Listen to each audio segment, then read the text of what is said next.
change is a challenge of managing risks. Risks for people and infrastructure. Risks for ecosystems. Risks for freshwater resources and food production. Steps to build resilient societies can reduce these risks.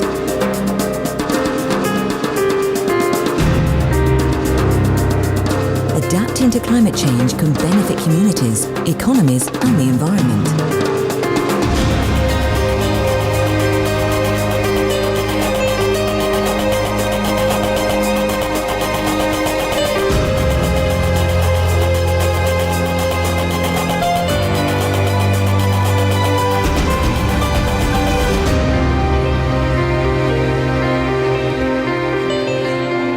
The role of Working Group 2 of the Intergovernmental Panel on Climate Change is to assess what's known and what's not known in the scientific body of literature about impacts of climate change. What are the physical changes that have occurred and will occur in the future? What's the vulnerability? Who's susceptible to harm and why? And adaptation. What can be done to cope as effectively as possible with the climate changes that can't be avoided?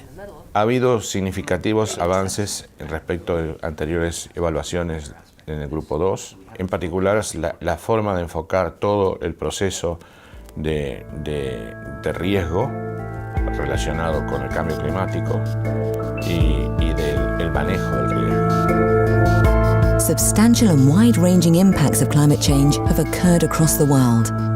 Climate change is already affecting ecosystems, human health, freshwater resources and agriculture.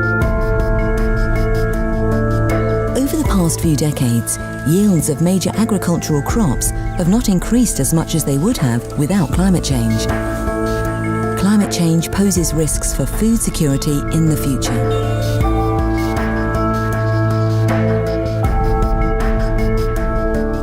Ongoing warming and acidification of coastal waters have impacts on marine ecosystems.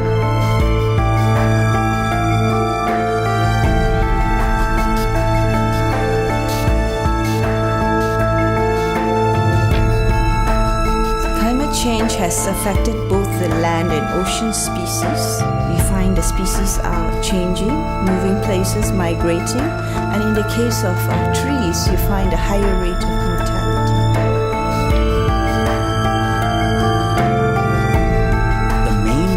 From all of these observed impacts is that many features of ecosystems and the economy are very sensitive to changes in climate. And when we look forward to the possibility of changes in climate that are much larger than the ones we've already seen, the risk of much greater impacts is also very clear.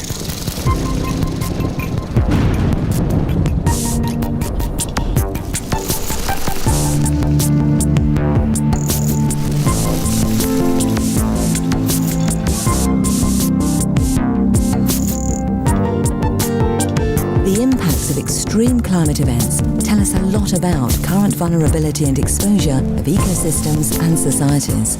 What we're observing is a significant adaptation deficit in both developing and developed countries. Society at large is actually more vulnerable and more exposed to climatic extremes, even in the current climate, than one might expect. And that tells us something about the challenge of moving forward into a changing climate where we have yet to catch up with where we're at now.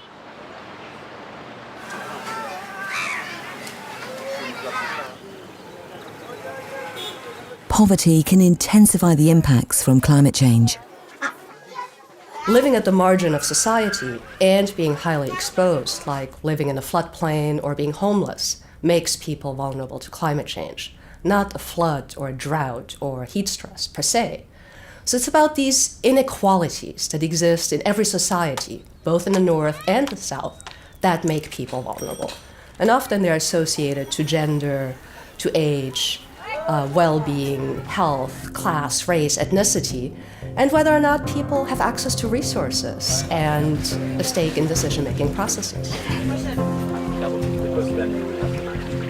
Risks from climate change really emerge from the overlap between three very different kinds of factors. One factor is hazard. How much does the climate change? What are the extreme events? The second is exposure. What kinds of assets are at risk? Property, investments, economic values. And the third is vulnerability. What's the sensitivity to harm, the potential to be harmed for people and ecosystems? And if there are going to be damages from climate change, risk, they really emerge from the overlap between these three. The overlap between the climate hazard, the exposure, and the vulnerability. That's what produces climate-related risk. Risk. Are we prepared for the challenges we face now? Are we prepared to deal with the challenges in the future? I'd like each of you to think about not only climate change, but also changes in governments, in finance, in national security. Charlotte, what do you think? It's important to consider regional and local settings to understand the risks associated with climate change. When you look at the risk aspect of climate change, it almost seems that climate change is the only thing that brings risk. But if you work and live in an African city, our day-to-day existence is about risks. So what climate change brings is another layer of risk. And the question is, how do we look at this new risk in relation to existing risks? Risk is conditioned, for example, by people's worldview, what level of damage or loss that a community or a nation is willing to accept. And risk is also important from the point of view of the choices that you make. So a key aspect of climate risk management is making choices under conditions of uncertainty.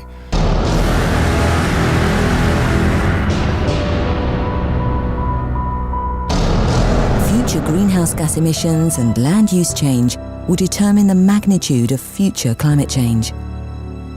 Risks for people, societies, economies and the environment increase with further warming. Mitigation can reduce risks.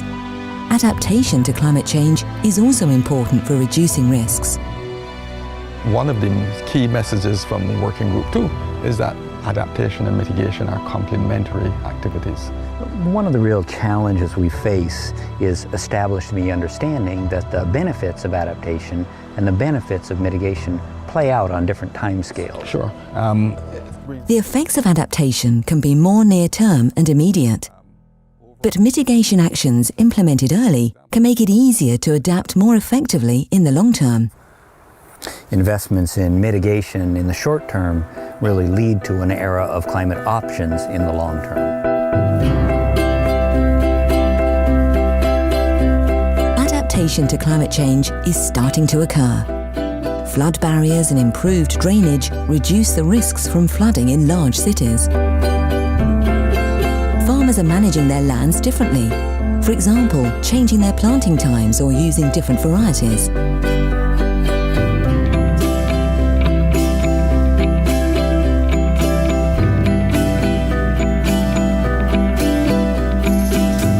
New climate-smart buildings make cities more resilient. Green roofs decrease the risk of flooding during heavy rainfall and keep buildings naturally cooler during heat waves. So what we have here is a new technology that's being implemented, it's effective, and it's attractive. And I agree, I think the real challenge is this is an experiment in a resource-rich environment. So the question is, how do we find similar lessons that we can scale up in places in the Global South?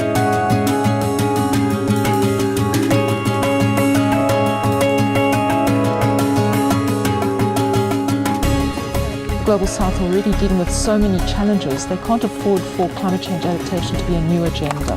So what we need to do is find ways of using existing resources, existing work streams and existing people to tackle this new challenge.